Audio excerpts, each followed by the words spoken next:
The confession of George Strait about his wife that touched millions. The silence in the Nashville auditorium was deafening. For the first time in 53 years of performing, George Harvey Strait Sr. stood frozen at center stage, his weathered hands trembling as they gripped the microphone.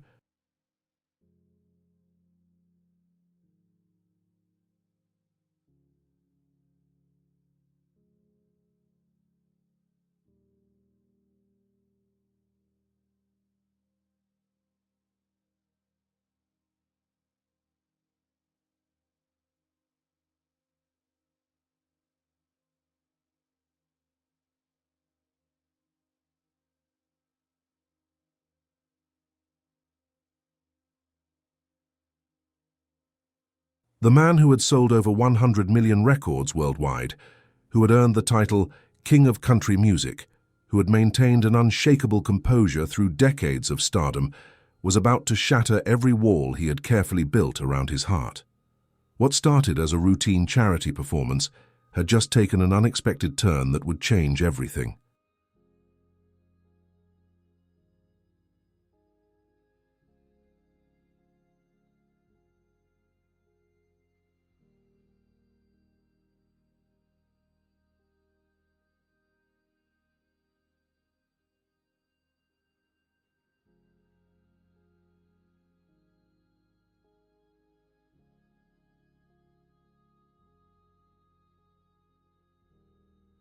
The microphone had caught something it wasn't supposed to, words whispered to his band members that were never meant for public consumption. "This one's for Norma. Without her, I wouldn't be here." Literally. Those 12 words, spoken in a moment of vulnerability before launching into his next song, had somehow been amplified through the sound system, reaching the ears of the 12,000 people packed into the Grand Ole Opry House. The audience had erupted in confused murmurs.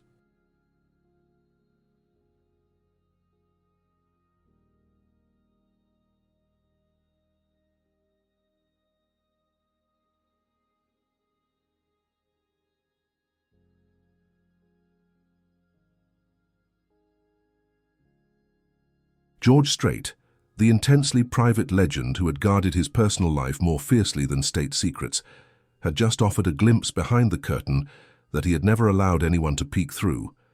And now, standing under the harsh stage lights, with tears threatening to spill from his eyes, he realized there was no going back.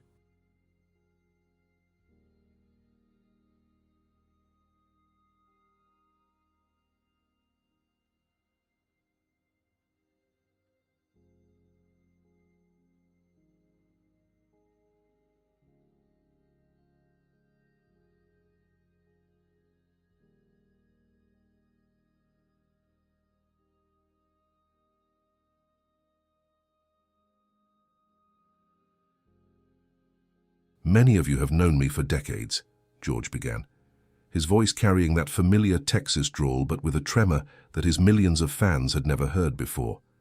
"But very few of you know what really happened in 1986. The year hung in the air like a ghost that had finally been called by name. 1986, the year that had nearly destroyed everything George Strait held dear, the year that had almost ended not just his career, but his life itself.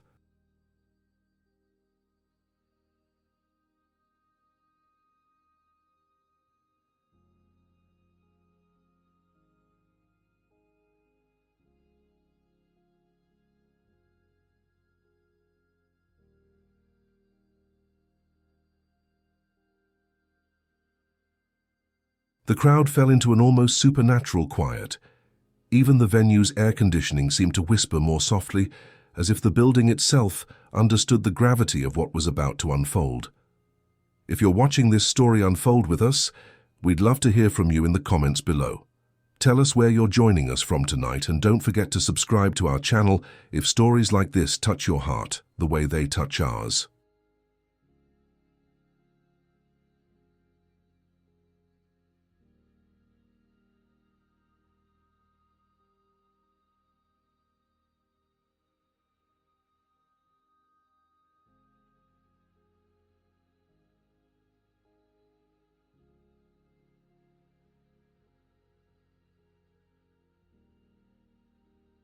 Your support means everything as we continue sharing these incredible tales of love, loss, and redemption. George's eyes found Norma in the front row, where she always sat during his performances. At 72, she was still the most beautiful woman he had ever seen, her silver hair catching the stage lights like a halo. She was crying silently, and he knew that she understood what he was about to do.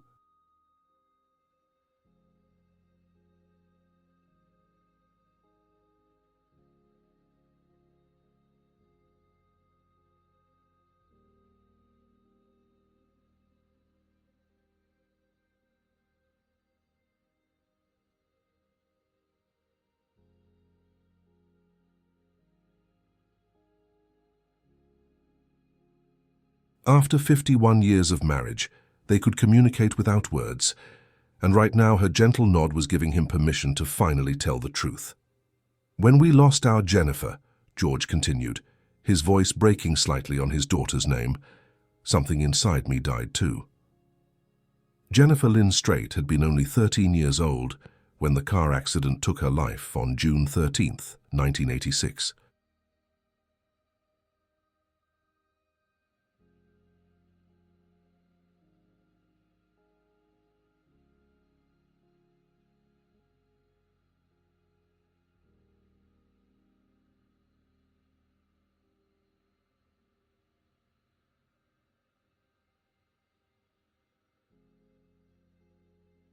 The pain was so profound, so all-consuming, that George had never spoken publicly about it.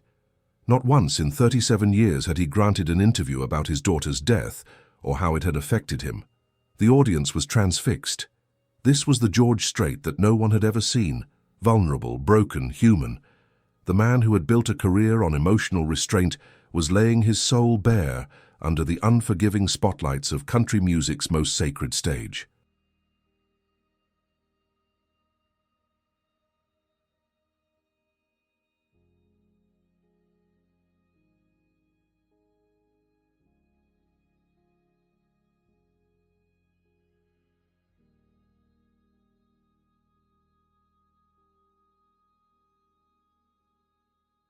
"I almost gave up everything," he whispered into the microphone.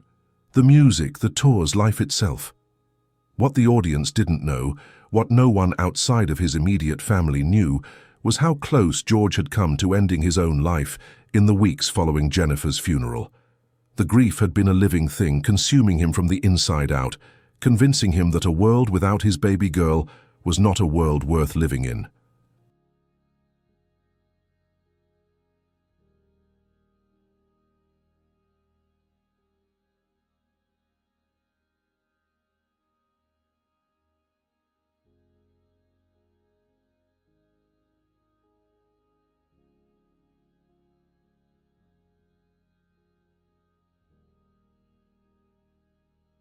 He had written what he thought would be his final song, a goodbye letter set to music that he planned to leave behind for Norma and their son, Bubba.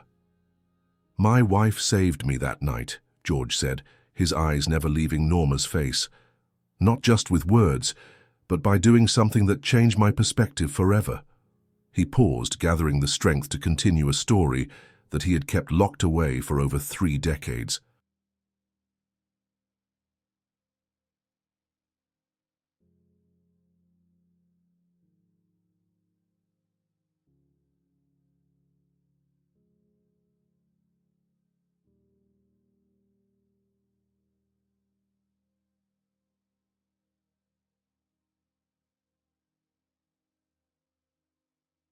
The crowd waited, hanging on every word, sensing that they were witnessing something extraordinary. Norma Voss Strait had met her husband when they were both teenagers in Pearsall, Texas. She had been his high school sweetheart, his anchor through his time in the army, his constant companion through the lean years when he was playing honky-tonks for $25 a night.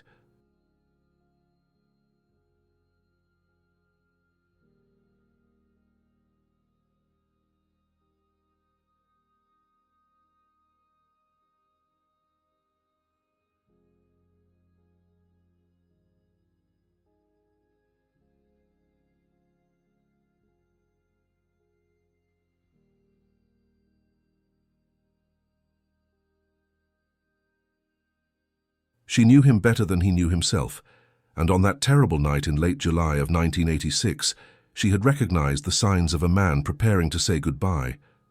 "She found me in our bedroom at 3 in the morning," George said, his voice barely above a whisper now.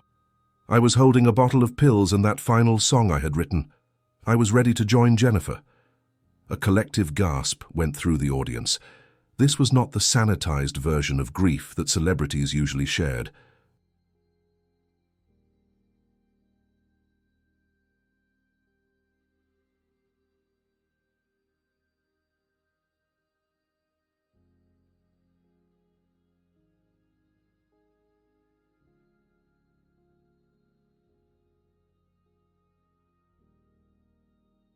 This was raw, honest, terrifying in its authenticity. But Norma, my beautiful Norma, she had been preparing for that moment. She had spent weeks gathering every song I had ever written for Jennifer, every melody I had hummed while braiding her hair, every lullaby I had sung to chase away her nightmares. George's voice grew stronger as he spoke about his wife's intervention.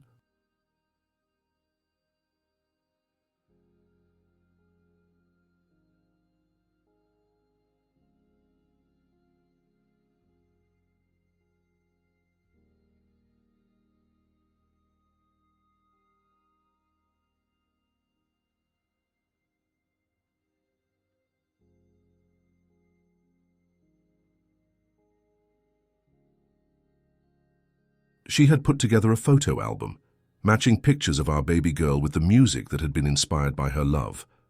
The album that Norma had created wasn't just a collection of memories. It was a testament to the enduring power of a father's love for his child, a love that transcended death itself. But what had truly saved George's life that night wasn't just the reminder of his daughter's impact on his music. It was what Norma had written on the final page of the album.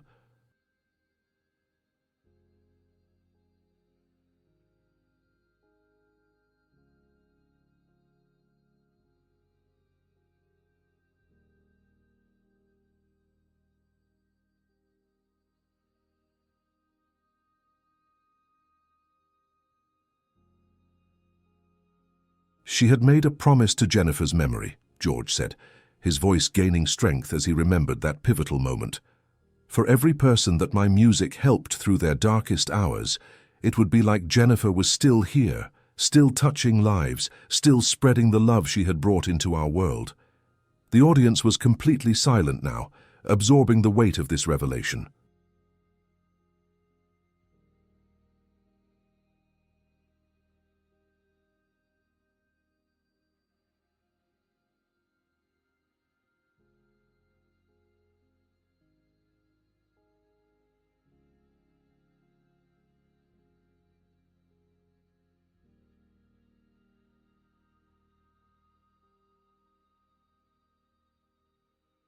George looked up at the thousands of faces staring back at him, each one representing a life that had been touched by his music over the past 37 years.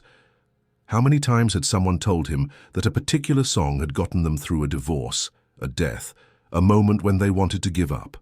How many letters had he received from fans saying that his music had quite literally saved their lives? "I never told anyone this before," George said.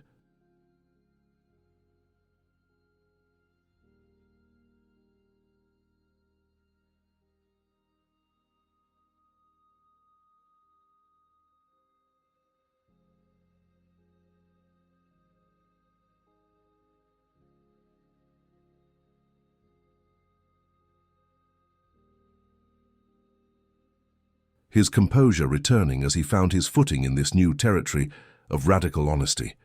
"But every song I recorded after 1986 carried that intention, even if nobody knew it. Every album was my way of keeping Jennifer alive in the world, of honoring the promise Norma made to our daughter's spirit that night." The band behind him remained perfectly still, understanding that they were witnessing something unprecedented.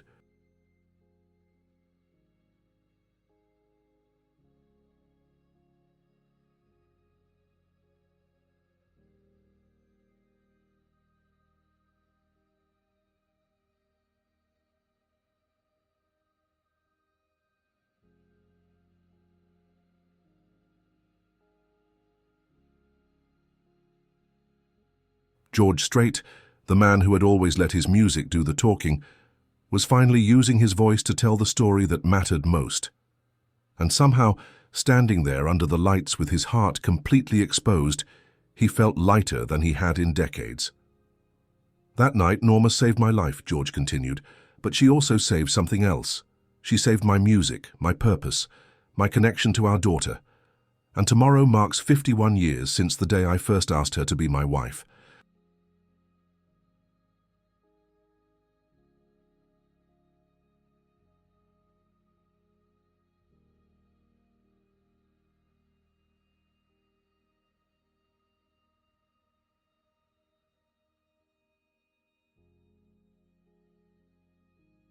The crowd erupted in spontaneous applause, but George raised his hand for silence. He wasn't finished yet. "What I'm about to do next," he said, his eyes twinkling with something that looked like mischief despite the emotional weight of the moment, "I've never done in public before, not once in all these years." The anticipation in the auditorium was palpable. George turned to his longtime guitarist and nodded toward a guitar case that had been sitting untouched at the back of the stage.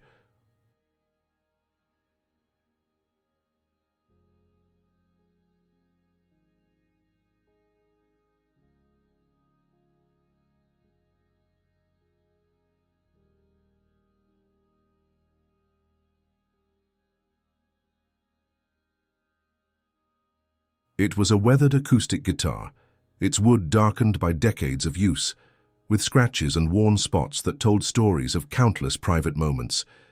This wasn't one of his stage guitars. This was the instrument he kept at home, the one he reached for when the music came from his soul rather than his profession.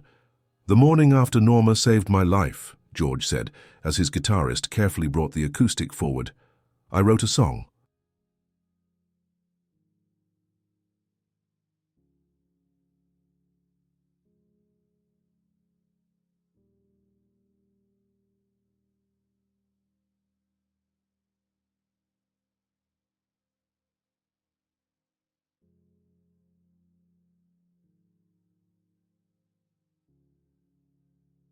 "I've only played it once a year since then, on our wedding anniversary, when it's just the two of us." He accepted the guitar with reverent hands, cradling it like it held the most precious secret in the world. "This is Norma's Light. And tonight, for the first time in 37 years, I want to share it with all of you." The first chord rang out pure and clear, and something magical happened in that auditorium.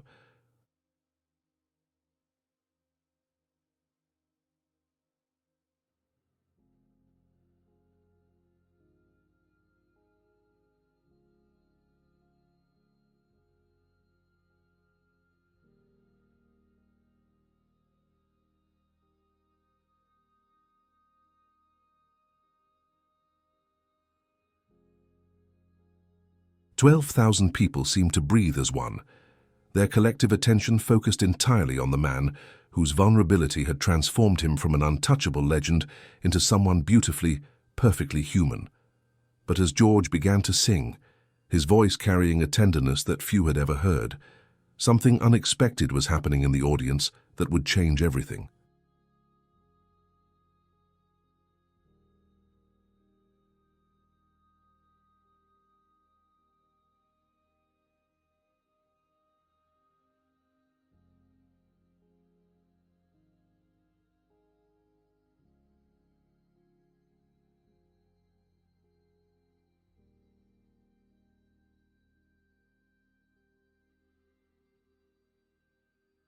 In the third row, a woman named Margaret Chen clutched her husband's hand so tightly that her knuckles had turned white.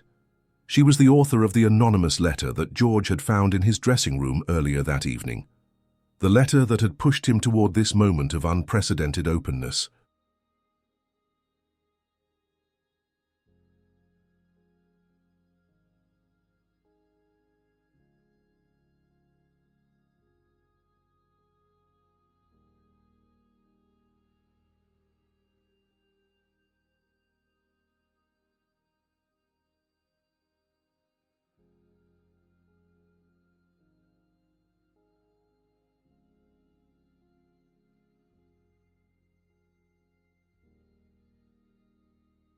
Margaret had lost her 17-year-old daughter Sarah in a car accident just 8 months ago, and George's music had been the only thing that had kept her from following her daughter into the darkness.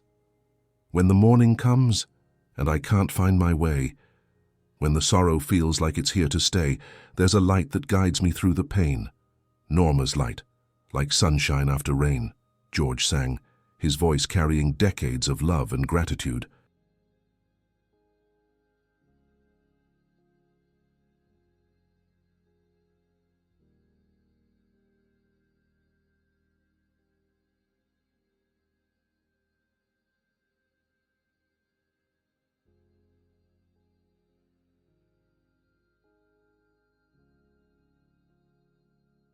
Margaret found herself crying not just for her own loss, but for the recognition that grief was a language spoken by hearts across the world, translated through music into something bearable. But Margaret wasn't the only one whose life was being altered by this moment. In the balcony section, a young journalist named David Rodriguez sat with his notepad forgotten in his lap.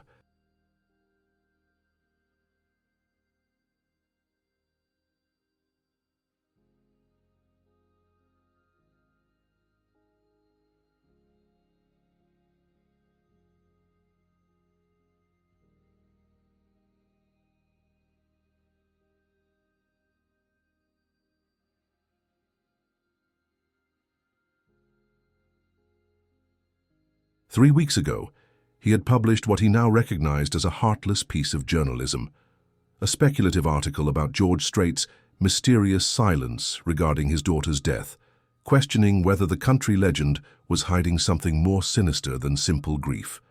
David had attended tonight's benefit concert with the intention of finding more material for a follow-up story, hoping to catch George in an unguarded moment that might support his theories.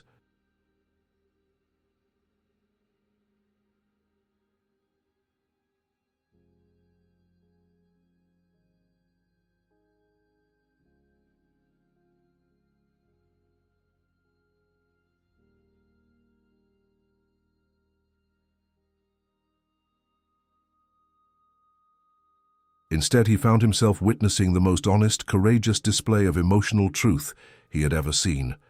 The guilt was eating him alive as he watched the man he had attempted to destroy with words pour his heart out on stage. "She took my broken pieces, and she made them whole, saved my music, saved my very soul," George continued, his eyes never leaving Norma's face. "In the darkness, when I couldn't see, she became the light that rescued me."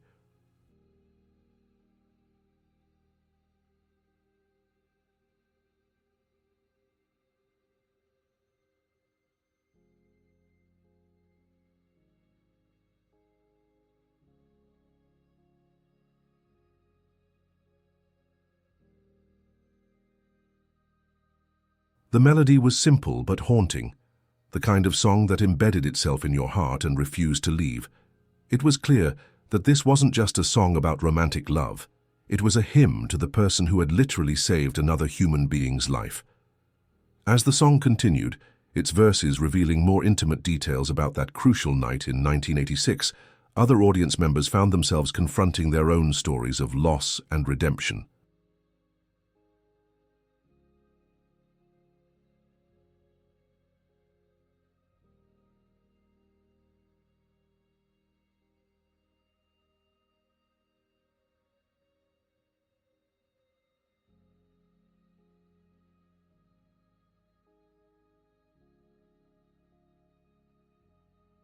A 73-year-old veteran named Robert Mills remembered the night he had come home from Vietnam, broken and suicidal, only to have his wife Betty talk him through until dawn. A middle-aged teacher named Linda Foster thought about her husband's battle with alcoholism and how she had found the strength to stage an intervention that saved their marriage. But perhaps the most profound reaction was happening with Dr.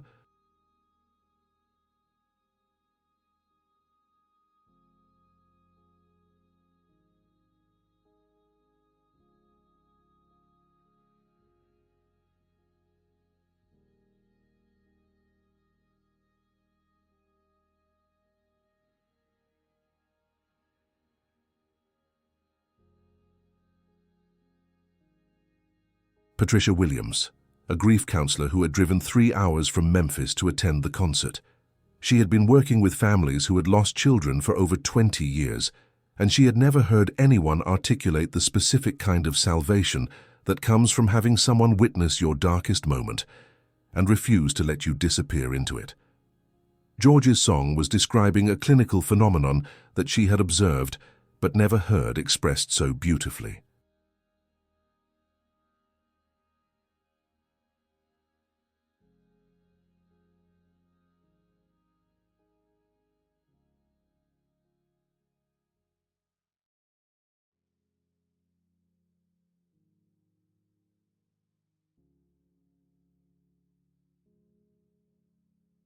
When the world went silent and the music died, when I wanted nothing but to run and hide, she gathered up the songs our daughter knew and showed me how love could see us through, George sang, his voice growing stronger with each verse. The song was revealing something that grief counselors had always known but rarely saw, that sometimes the act of saving someone else's life transforms both the savior and the saved.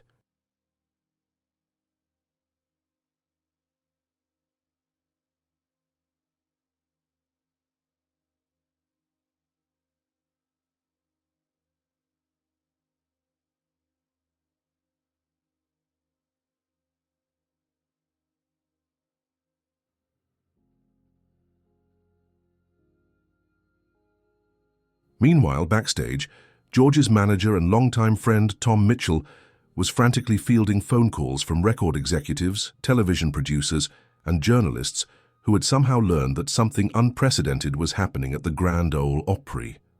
Word was spreading through Nashville's music community like wildfire that George Strait was breaking his decades-long silence about his personal life in the most dramatic way possible.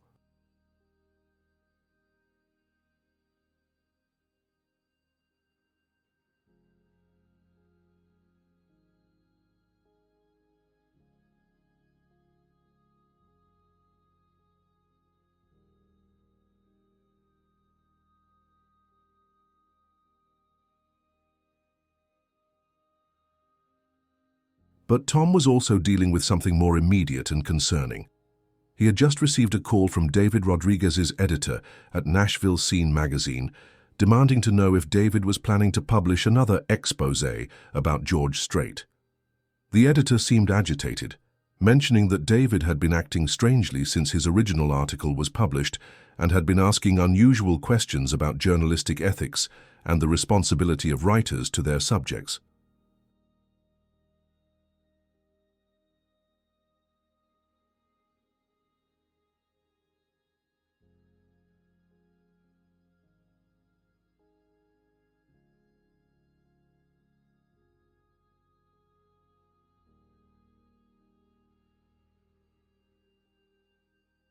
Back on stage, George was approaching the final verse of Norma's Light, and the emotion in his voice was building to something that felt almost sacred. Now every song I sing carries her grace, every note I play shows her loving face, and when the music finds a heart that's broken, Jennifer lives in every word I've spoken.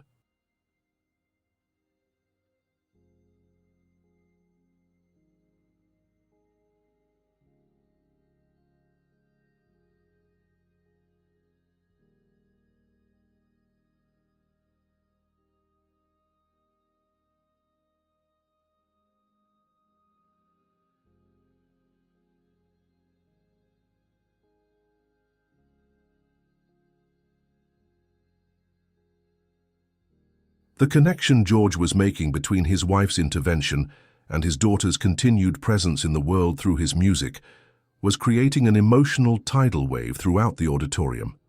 This wasn't just a love song to his wife, it was an explanation of how grief could be transformed into a force for healing others, how personal tragedy could become a source of universal comfort.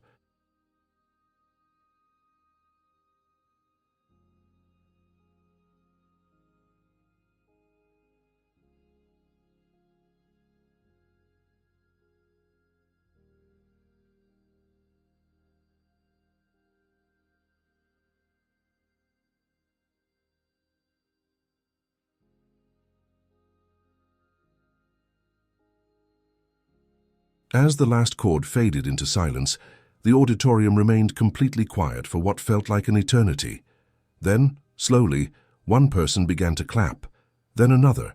Within seconds, 12,000 people were on their feet. But this wasn't the typical enthusiastic applause of a country music concert. This was something deeper, a recognition that they had witnessed something sacred, something that transcended entertainment and entered the realm of human connection at its most profound level.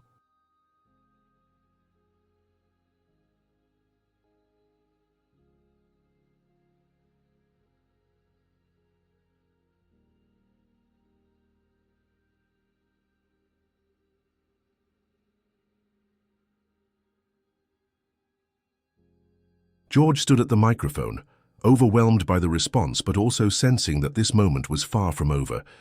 He could see faces in the crowd that were marked by their own stories of loss and survival, and he realized that his confession had opened a door that couldn't be closed. There were people in this audience who needed to know that they weren't alone in their darkest moments, that survival was possible, that love could indeed conquer the deepest despair.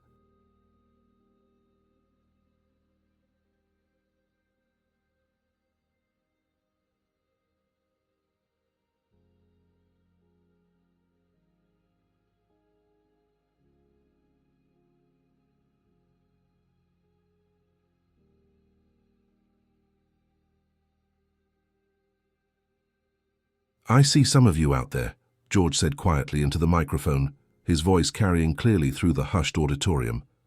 "I see faces that know exactly what I'm talking about. You've been where I was that night in 1986. You felt that kind of darkness." He paused, letting his words sink in. "And I want you to know something that took me 37 years to fully understand."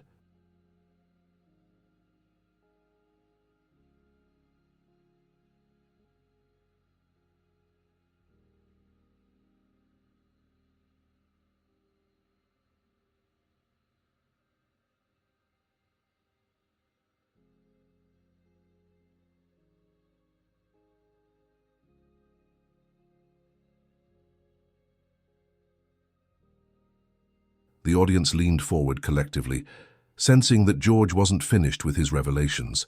In fact, what he was about to say next would prove that this night was just the beginning of something much larger than anyone could have imagined.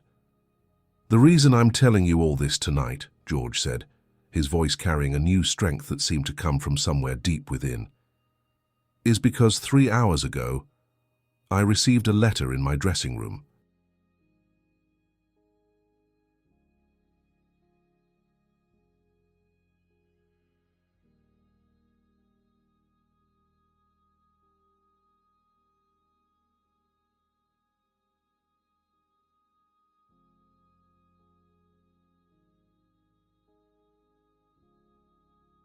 A letter from someone in this audience who saved their own life by listening to my music after losing their child.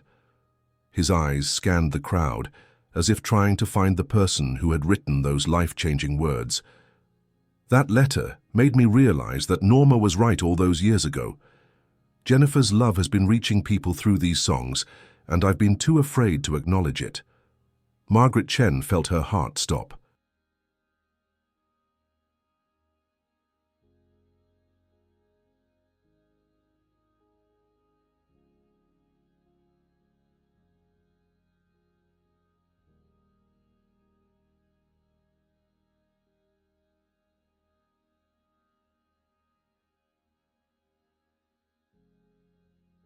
She had slipped the letter under George's dressing room door just before the show started, never imagining that it would lead to this moment of unprecedented vulnerability.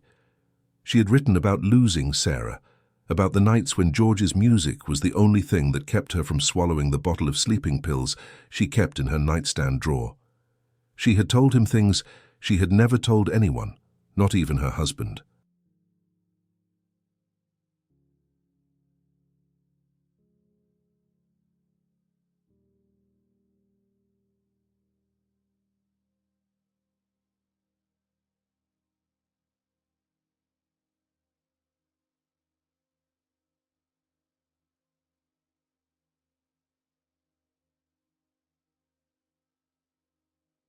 The letter was signed simply, "A Grateful Mother," George continued, and it told me about a 17-year-old girl named Sarah who died 8 months ago. The mother wrote that listening to "Carrying Your Love With Me" on repeat was the only thing that got her through the first month after the accident. Margaret's husband David turned to look at his wife, finally understanding why she had been so insistent about attending this concert, why she had seemed so nervous all evening.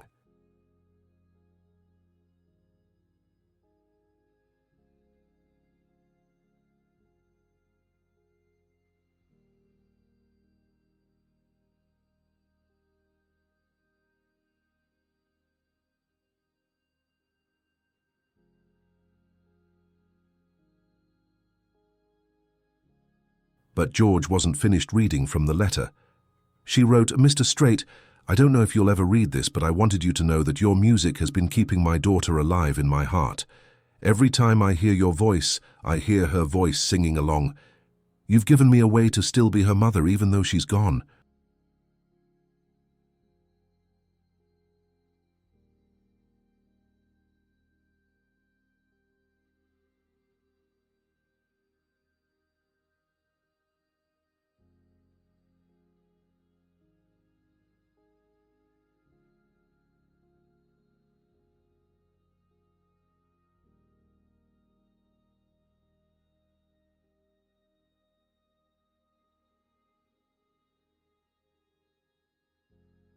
The words hung in the air like a prayer, and Margaret found herself crying silently as her deepest, most private thoughts were shared with 12,000 strangers. "That letter changed everything for me tonight," George said, his voice thick with emotion, "because I realized that I've been carrying this story alone for 37 years, when I could have been sharing it to help other parents who are walking through the same darkness."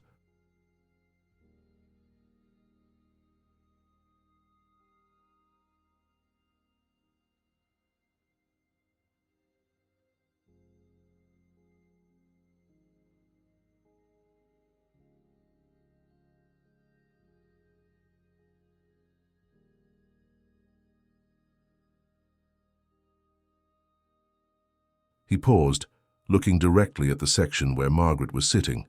"Ma'am, if you're out there, I want you to know that your letter didn't just change my night, it changed my life." The crowd erupted in applause, but George raised his hand for silence. "There's something else I need to tell you, something that even Norma doesn't know." This statement sent a visible shock through his wife, who leaned forward in her seat with a mixture of curiosity and concern.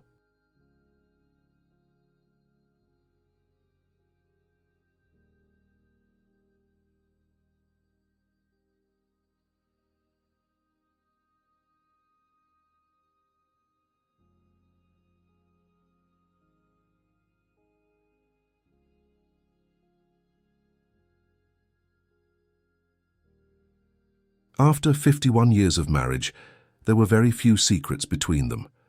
"Every year on Jennifer's birthday, I drive to the cemetery alone," George said, his voice dropping to almost a whisper, "and I play Norma's Light on my guitar at her graveside. But this year something different happened." He paused, gathering the strength to continue. "This year there was someone else there, a young man, maybe 25 years old, sitting by a nearby grave, crying like his heart was broken.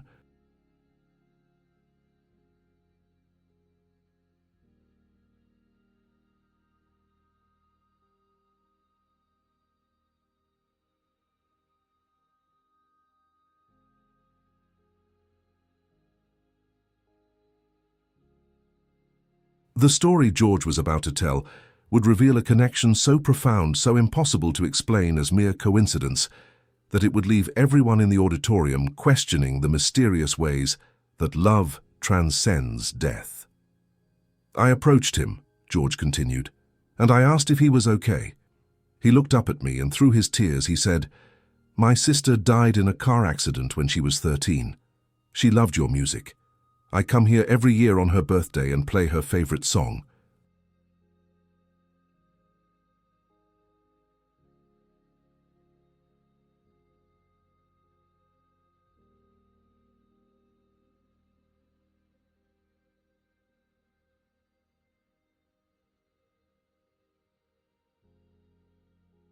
The young man George was describing was Michael Patterson, and he was sitting in the balcony section of the auditorium that very night. When George had found him at the cemetery 6 months ago, Michael had been at his lowest point, struggling with survivor's guilt and a drug addiction that had cost him his job and nearly his relationship with his fiancée. The encounter with George Strait had changed the trajectory of his life in ways that neither man could have predicted.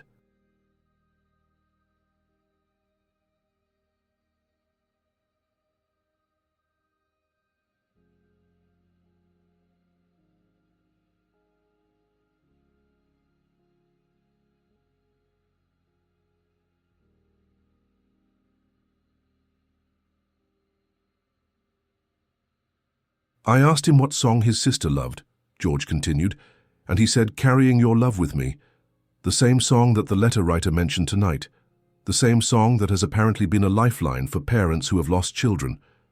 George's voice was gaining strength as he spoke, as if telling these stories was feeding his soul rather than depleting it. "So I did something I've never done before," George said. "I played Norma's Light for a stranger."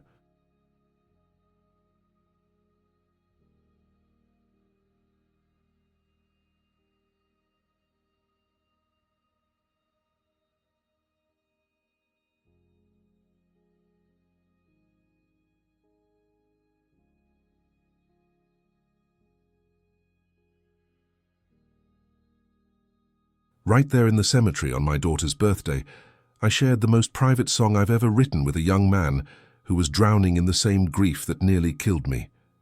The auditorium was so quiet that the sound of people crying was clearly audible.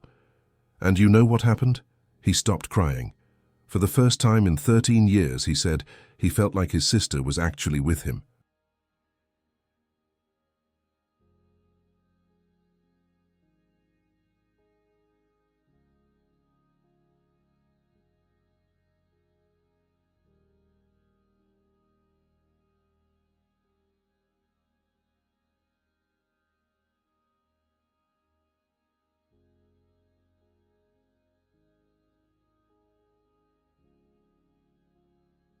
Michael Patterson, sitting in the balcony, felt his entire body trembling as George told their story.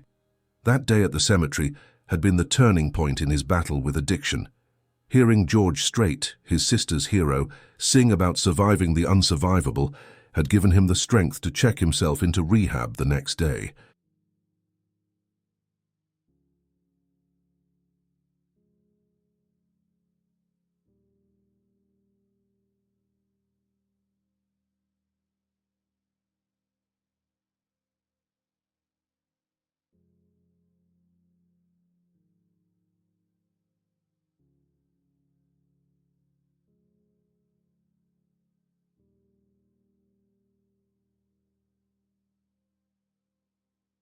He had been clean for 6 months now, and his fiancée Sarah, yes, another Sarah, was wearing the engagement ring he had bought with his first paycheck from his new job. "That young man's name is Michael," George said, "and if he's here tonight, I want him to know that our conversation at the cemetery changed me too, because he made me realize that this music, these stories, they're not mine to keep private anymore."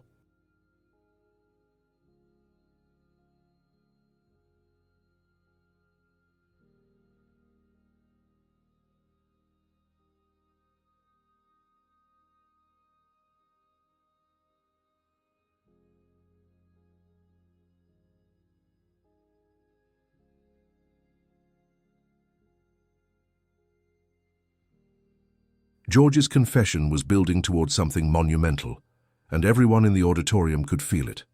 "Michael told me something that day that I can't get out of my head," George continued. He said, "Mr. Strait, your music doesn't just remind us of the people we've lost. It reminds us of the love that doesn't die when they do."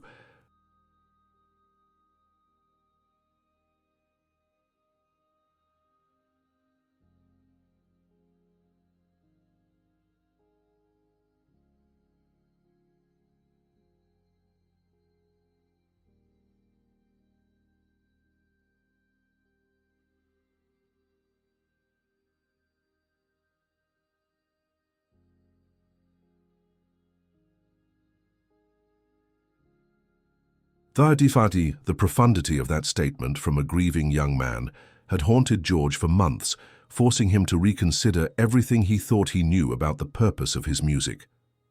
In the press section, David Rodriguez was frantically scribbling notes, but not for the exploitative article he had originally planned. Instead, he was writing what he now recognized would be the most important piece of journalism of his career.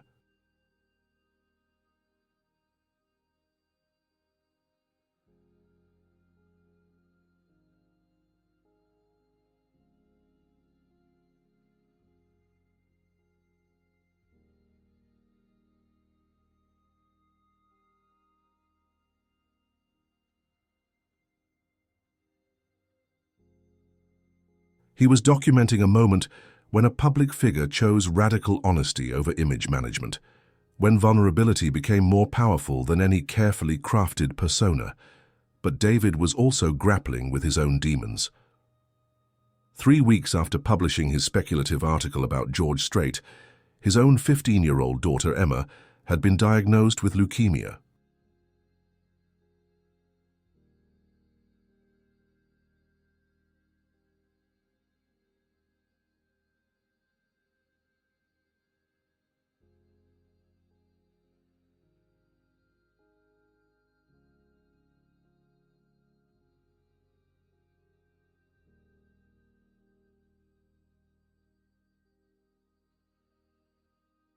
The irony wasn't lost on him that he had questioned a father's grief just weeks before being thrust into his own nightmare of potentially losing a child. Emma was responding well to treatment, but the experience had fundamentally changed David's perspective on the sanctity of a parent's love and loss. "Tonight," George said, his voice building toward what felt like a crescendo, "I want to make a promise to everyone who has ever lost someone they loved."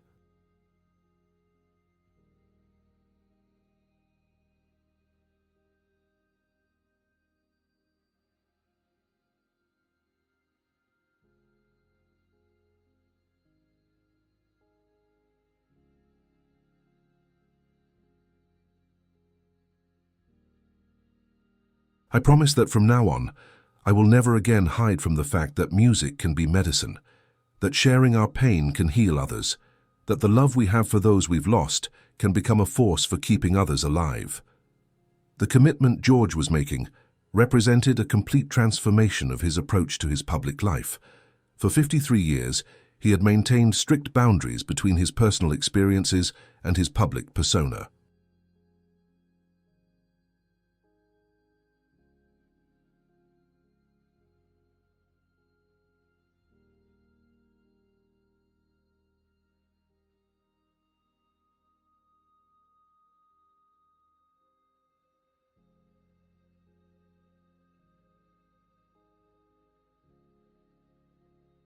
But standing on that stage, having witnessed the power of vulnerability to create connection and healing, he was choosing to tear down those walls permanently.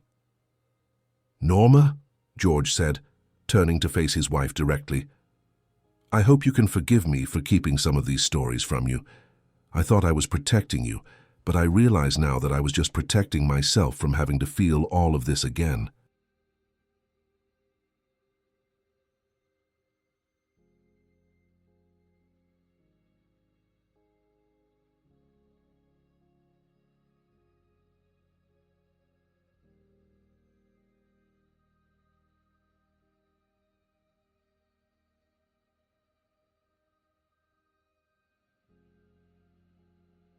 Norma's face was glowing with love and pride as she watched her husband finally release the burden he had been carrying alone for so many years. "And to the person who wrote me that letter," George said, his eyes once again scanning the audience, "I have something for you, something I've never shared with anyone." He reached into his pocket and pulled out a folded piece of paper that looked like it had been handled many times over the years.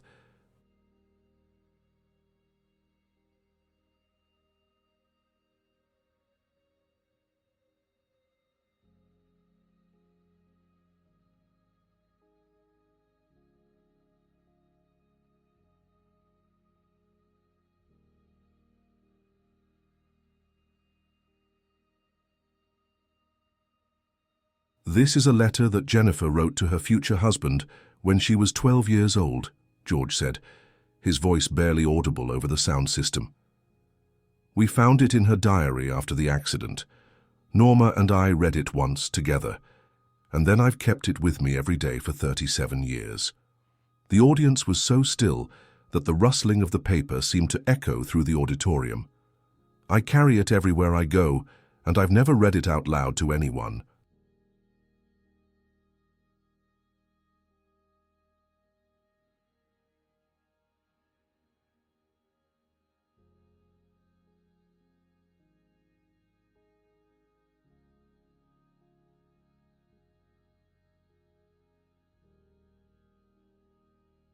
But tonight, I think Jennifer would want her words to be heard. Margaret Chen felt her breath catch in her throat. She had lost her daughter Sarah at 17, just 4 years older than Jennifer had been. The idea that George Strait was about to share something so intimate, so sacred, made her feel like she was being invited into a holy moment.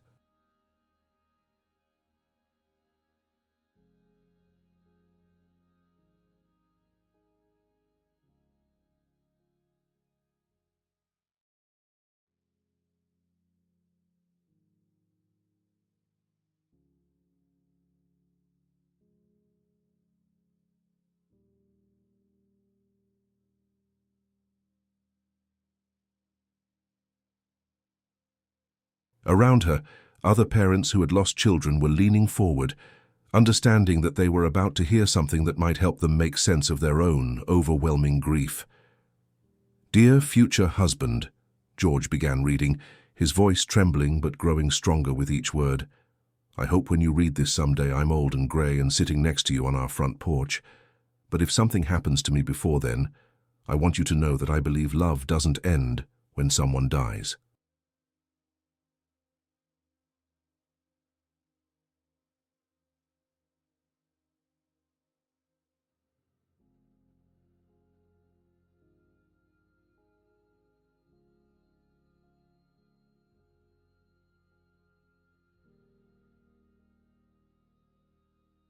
I think it gets bigger and stronger and finds new ways to reach the people who need it most. The wisdom in those words, coming from a 12-year-old girl, struck the audience like lightning. Here was a child who had somehow understood something about love and death that most adults struggle to grasp even after decades of experience. George paused, gathering his strength to continue reading his daughter's prophetic words.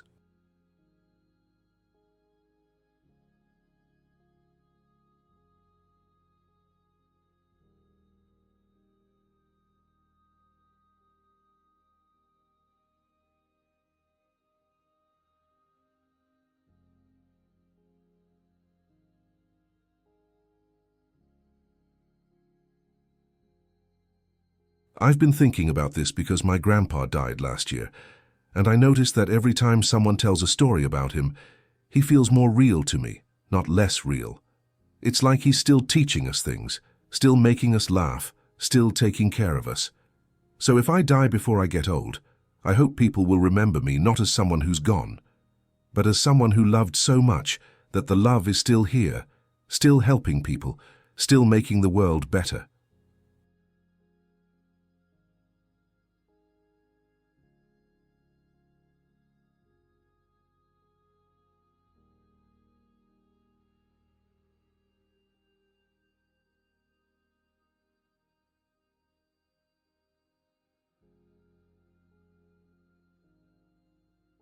In the balcony, Michael Patterson was openly weeping. These words from a child he had never met were describing exactly what he had felt that day in the cemetery when George Strait played Norma's Light for him. Jennifer's love had reached him through her father's music, across decades and death, and had quite literally saved his life. The letter was proving that even at 12 years old, she had understood the eternal nature of love.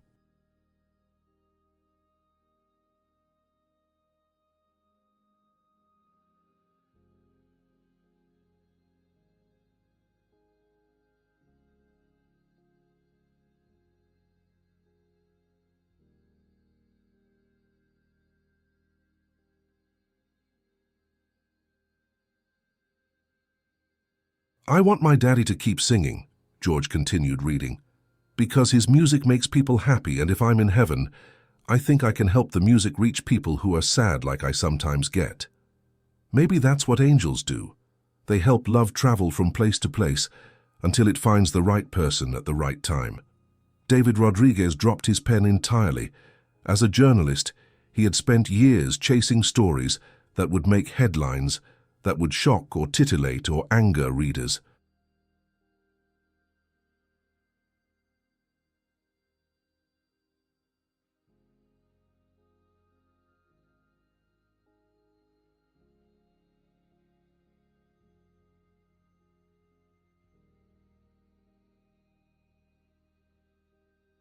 But this story was different.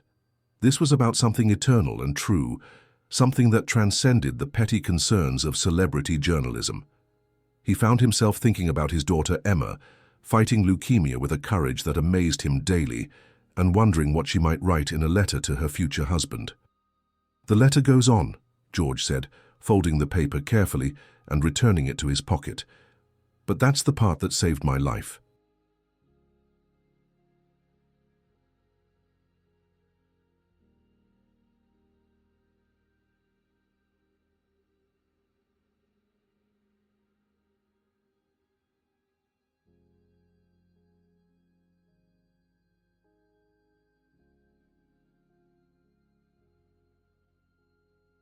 Because when Norma showed me these words that night in 1986, I realized that Jennifer had given me permission to keep living, to keep singing, to keep letting love travel through the music to people who needed it. The revelation that George had been carrying his daughter's letter for 37 years, drawing strength from her childhood wisdom about the eternal nature of love, was more than most of the audience could process.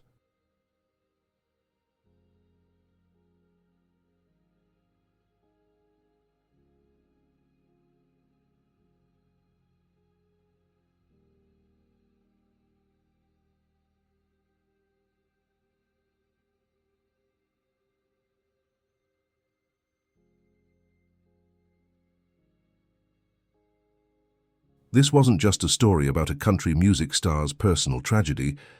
It was a masterclass in how to transform grief into grace, how to turn the deepest loss into the most profound purpose. "But there's something else," George said, and the audience collectively held its breath. "Something I discovered just 2 hours ago that I still can't quite believe." He looked toward the wings of the stage, where his manager, Tom Mitchell, was standing with a young woman who appeared to be in her 20s.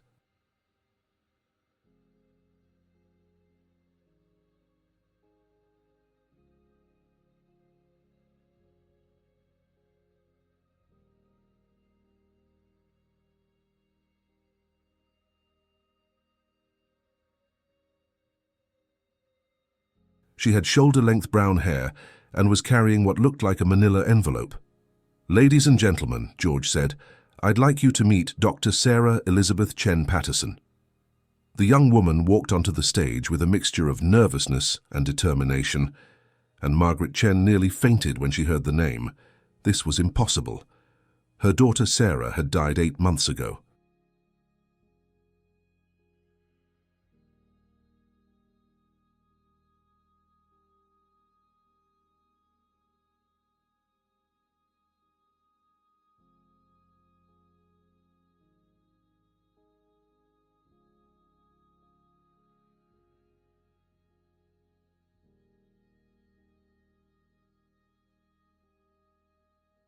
But as the young woman approached the microphone, Margaret could see that this wasn't her daughter. This was someone else entirely, someone whose presence on that stage was about to reveal a connection so extraordinary that it would change everything. "Doctor."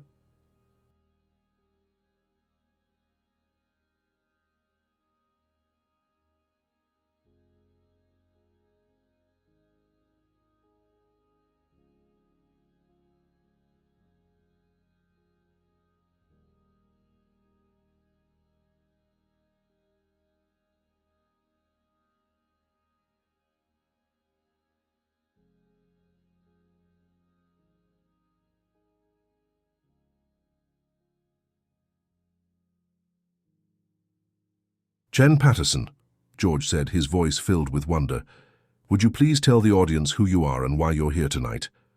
The young woman took the microphone with steady hands, and when she spoke, her voice carried the same strength and clarity that had characterized George's confessions throughout the evening.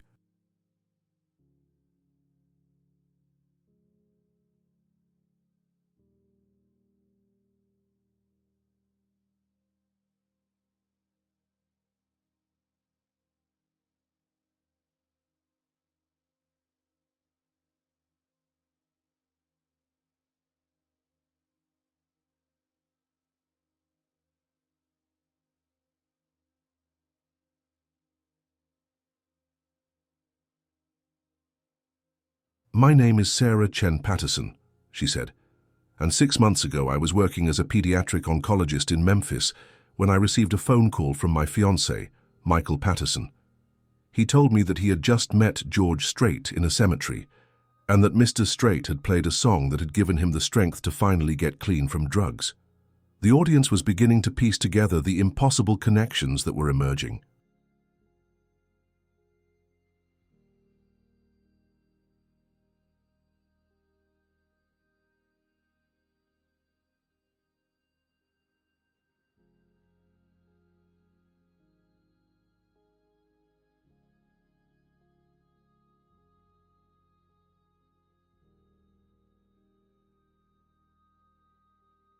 Michael and I had been engaged for 3 years, Sarah continued, but his addiction had nearly destroyed our relationship.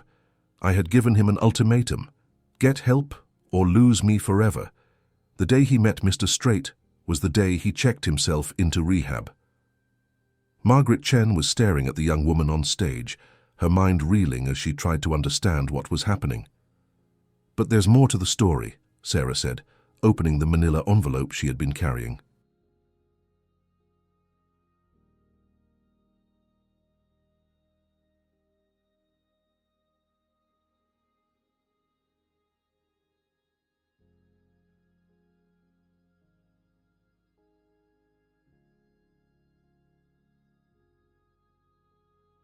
"3 months ago, I was treating a 17-year-old patient named Sarah Chen.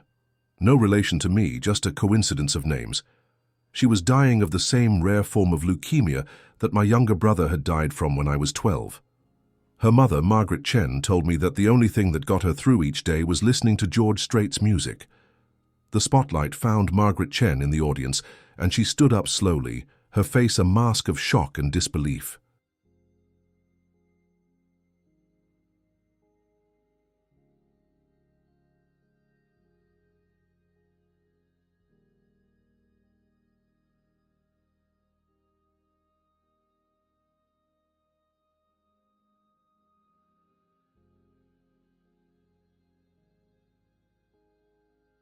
The Sarah on stage, Dr. Sarah Chen Patterson, was not her daughter, but somehow this stranger's life had become intertwined with her own tragedy in ways that seemed to defy all logic and probability.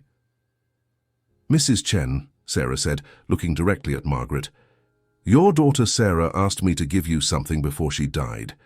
She made me promise that if I ever had the chance to meet George Strait, I would share it with him and with you."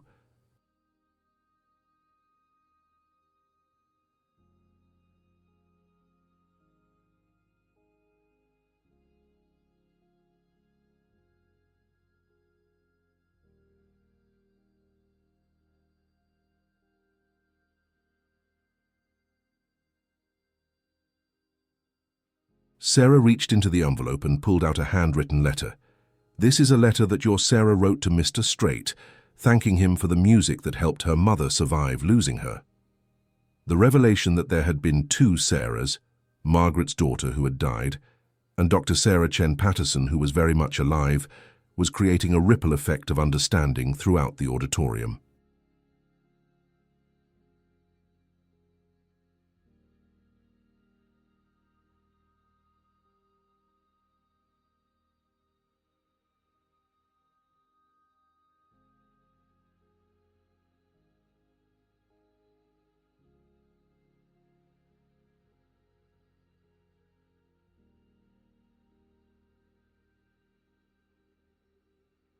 The connections between George's story, Michael's recovery, Margaret's grief, and Sarah's medical career were forming a pattern that seemed too intricate to be mere coincidence. "Your daughter wrote," Sarah continued, beginning to read from the letter, "Dear Mr. Strait, my name is Sarah Chen and I'm 17 years old. I'm dying of cancer, but I'm not writing to make you sad. I'm writing to tell you that your music has been keeping my mother alive while I've been dying."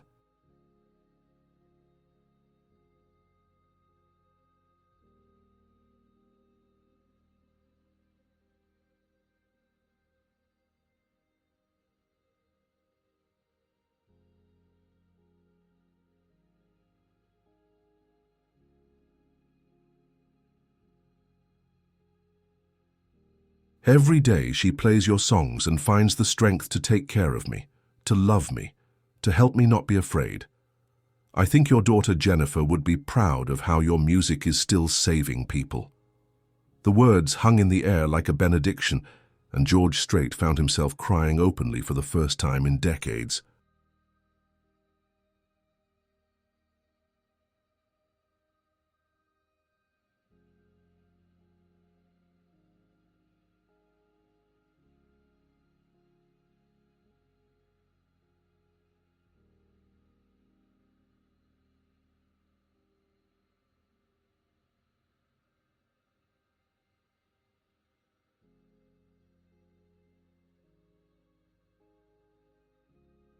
The circle was complete.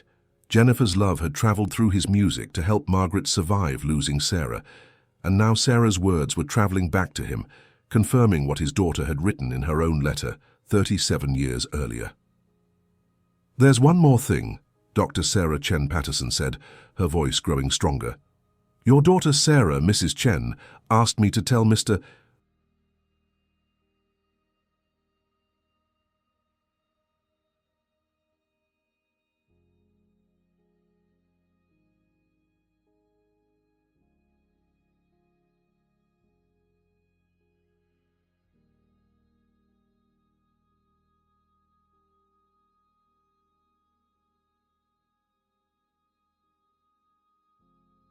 Strait that she believed angels help love travel from place to place until it finds the right person at the right time.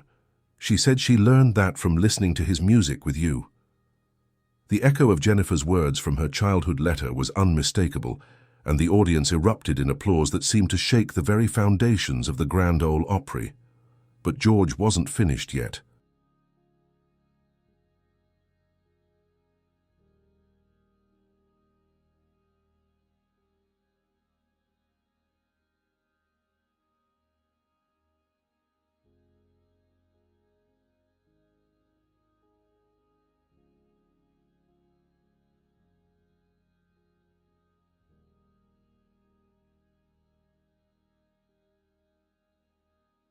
Standing there on stage with tears streaming down his face, he realized that this night had revealed something far more profound than he had ever imagined possible.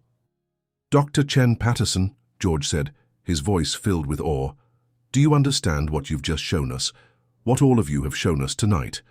He gestured to include Margaret Chen, who was still standing in the audience, and toward the balcony where Michael Patterson sat.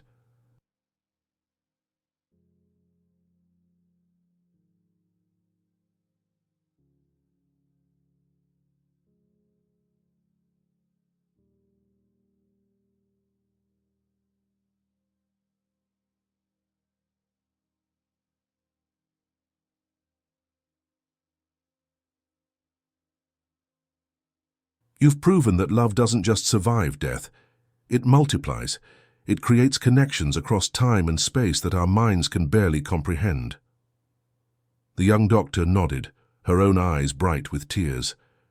"Mr. Strait, when I became a pediatric oncologist, I thought I was choosing my career based on my brother's death, but now I realize that I was being guided toward Sarah Chen, toward her mother, toward this moment.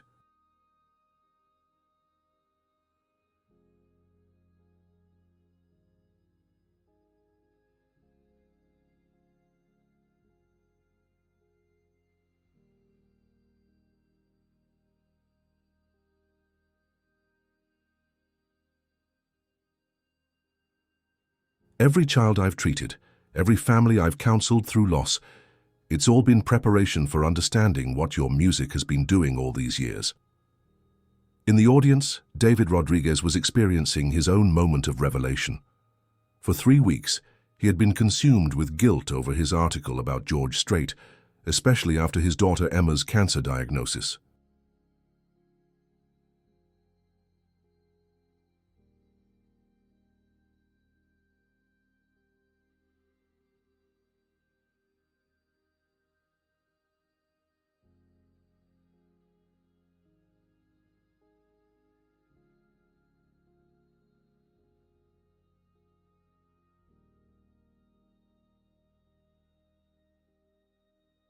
But watching this extraordinary display of how personal pain could be transformed into universal healing, he understood that he had been given an opportunity to write a different kind of story, one that could honor the connections between people rather than exploiting their vulnerabilities.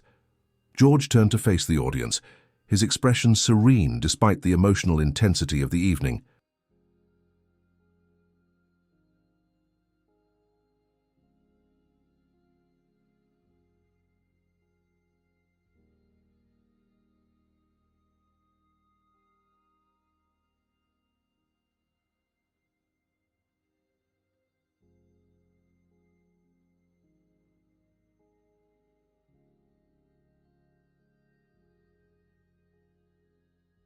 Ladies and gentlemen, when I walked onto this stage tonight, I thought I was going to perform a simple charity concert. I had no idea that I was about to witness the most profound demonstration of divine orchestration I've ever seen in my life. He paused, looking at Norma, who was glowing with pride and love. My wife saved my life 37 years ago by showing me that our daughter's love could reach other people through my music.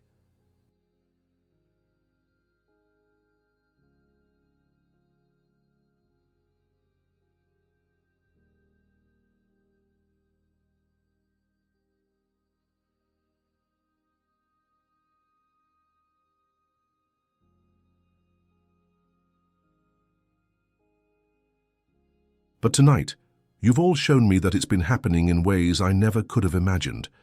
Michael, he said, looking toward the balcony, your recovery has led you to Dr. Chen Patterson, who saved the life of another Sarah, whose mother's letter brought us all together tonight.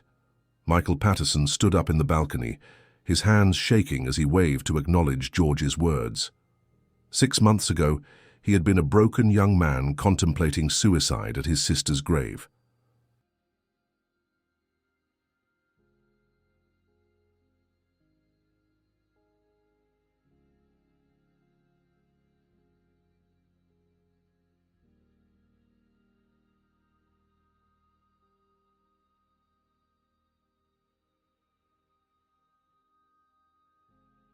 Tonight he was engaged to a brilliant doctor who had dedicated her life to healing children, and he was witnessing the completion of a circle of love that had begun with George Strait's daughter decades before his sister was even born.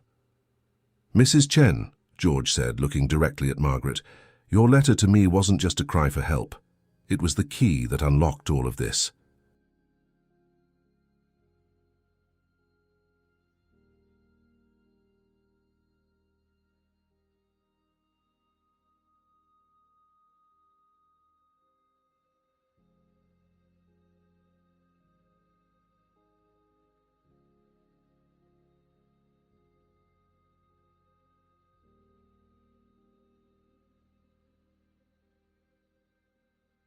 Your courage in sharing your pain has revealed a network of healing that has been operating through my music for decades, without my even knowing it.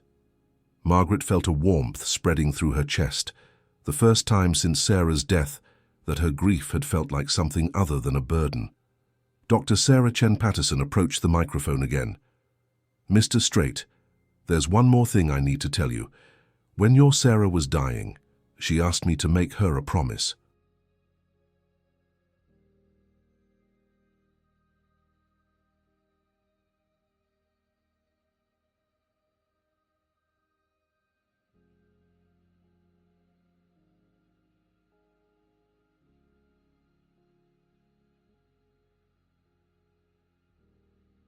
She said that if I ever met you, I should tell you that the angels aren't just helping love travel from place to place. They're multiplying it. Every person who hears your music and finds strength to keep living, every parent who discovers they can survive losing a child, every person who chooses love over despair, they all become angels too, spreading that love to the next person who needs it.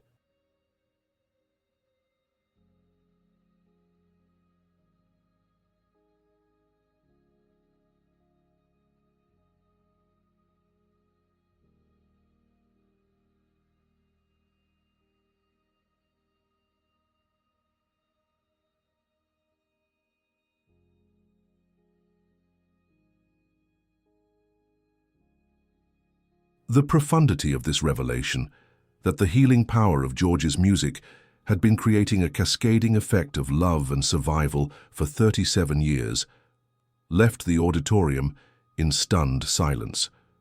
This wasn't just about one man's grief, or one woman's courage, or one family's loss. This was about the fundamental interconnectedness of human experience, about how shared pain could become shared strength.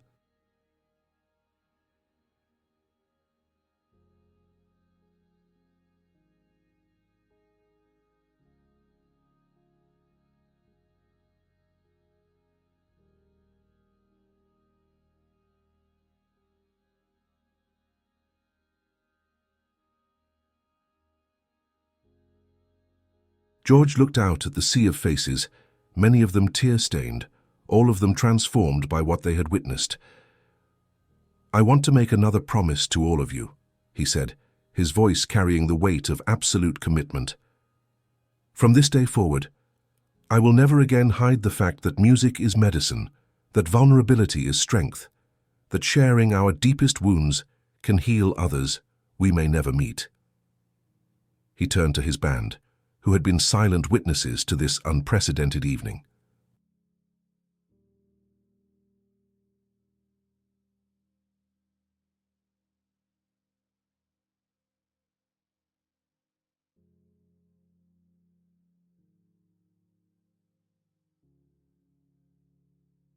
"Boys, we're going to do something different from now on.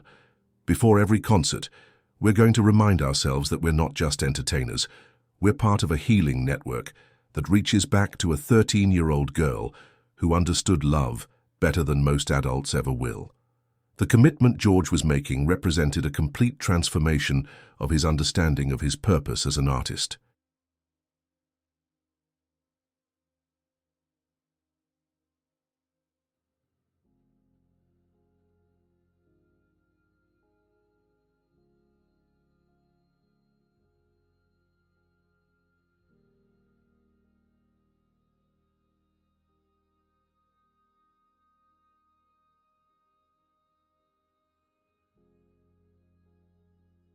For over 5 decades, he had seen his music as entertainment, as escapism, as a way to make people forget their troubles for a few hours. But tonight had revealed that his songs had been functioning as lifelines, as bridges between despair and hope, as proof that love transcends every limitation that death and time can impose.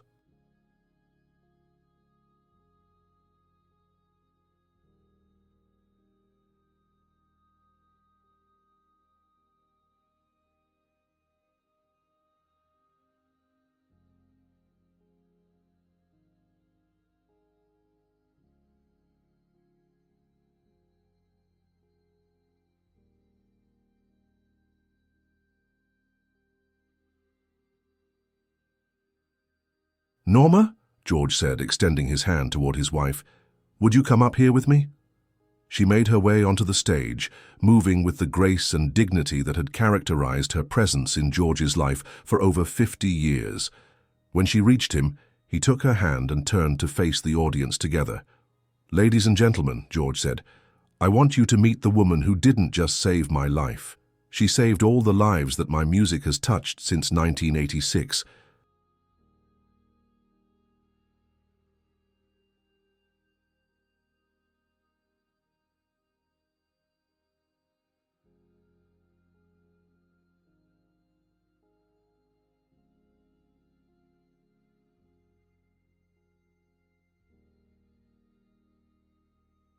Every song I've recorded, every concert I've performed, every moment of healing that my music has provided to someone in pain, it all traces back to the night when this incredible woman refused to let me give up. The standing ovation that followed was unlike anything the Grand Ole Opry had ever witnessed.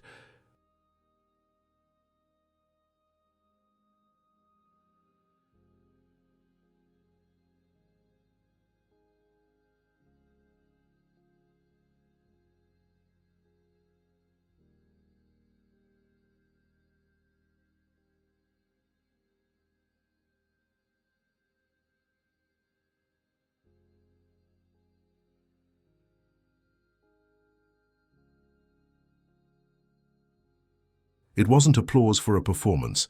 It was recognition of something sacred, acknowledgement of the mysterious ways that love can survive every tragedy and connect every heart that has ever known loss. As the applause finally died down, George spoke his final words of the evening. "Before we leave tonight, I want to sing one more song, not one of mine, but one that Jennifer used to sing when she was little, a song that reminds us that love never ends. It just finds new ways to reach us."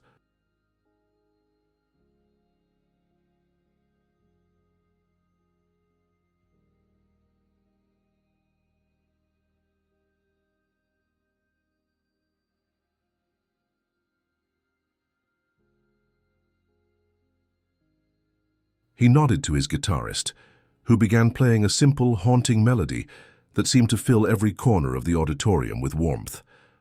As George and Norma sang together for the first time in public, their voices blending in harmony that spoke of decades of shared love and mutual support, something miraculous was happening throughout the audience. Parents were embracing their children, couples were holding each other tighter, and strangers were reaching out to comfort one another.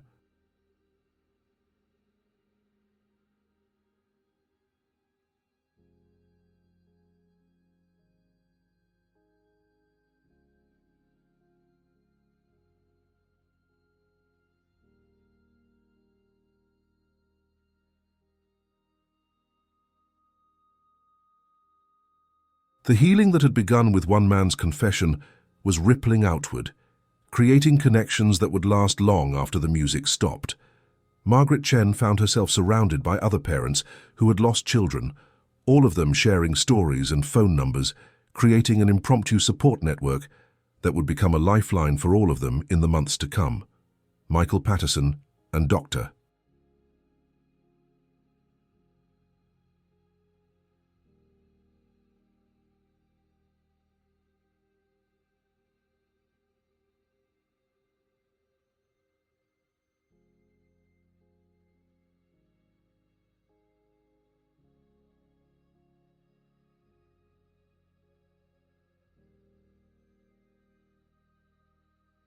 Sarah Chen Patterson were making plans to work together on a program to help families dealing with childhood cancer. David Rodriguez was writing notes for an article that would change the way celebrity journalism approached stories of personal tragedy. When the song ended, George and Norma stood hand in hand at center stage, looking out at an audience that had been transformed by witnessing the power of radical honesty and unconditional love.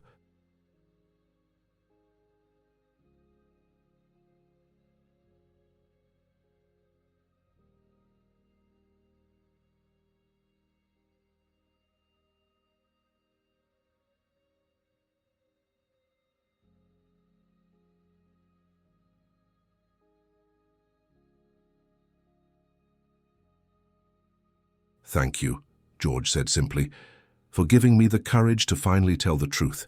And thank you for proving that Jennifer was right. Love really doesn't die. It just gets bigger and stronger and finds new ways to heal the world." As the lights slowly dimmed on the Grand Ole Opry stage, 12,000 people filed out into the Nashville night, carrying something they hadn't possessed when they arrived: the absolute certainty that love is eternal, that pain can be transformed into purpose.